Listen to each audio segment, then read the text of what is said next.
Olá, meu nome é Bernardo, você está no canal Aquinas. Hoje a gente vai ver que Deus assumiu uma carne passível e mortal segundo São Tomás de Aquino. A gente vai ver isso na Suma contra os Gentios. São Tomás diz o seguinte: não era conveniente que Deus assumisse uma carne impassível e mortal, mas antes passível e mortal. Primeiro, porque era necessário para os homens conhecer os benefícios da encarnação e assim se inflamassem no amor divino. E era conveniente para manifestar uma carne semelhante aos outros homens, a saber, passível e imortal. Se, porém, recebesse uma carne impassível e imortal, pareceria aos homens que não conheciam tal carne, que seria algum fantasma e não uma carne verdadeira.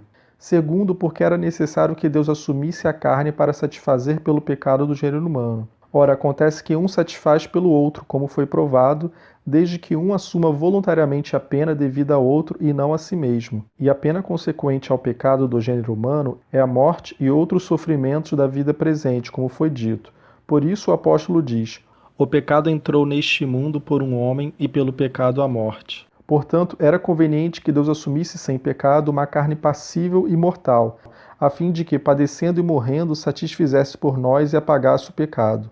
É o que diz o apóstolo: Deus enviou o seu Filho na semelhança da carne do pecado, isto é, tendo uma carne semelhante aos pecadores, a saber, passível e mortal, e acrescenta: pelo pecado condenou o pecado na carne, isto é, pela pena que sofreu na carne pelo nosso pecado, tirou de nós o pecado. Terceiro, porque teve uma carne passível e mortal, Cristo nos deu exemplos de virtude mais eficazes, superando com força as paixões da carne e usando delas virtuosamente. Quarto, porque nos animamos em nossa esperança de imortalidade pelo fato de que ele passou de um estado de carne passível e mortal a um estado de carne impassível e imortal. O que podemos esperar para nós que trazemos uma carne passível e mortal?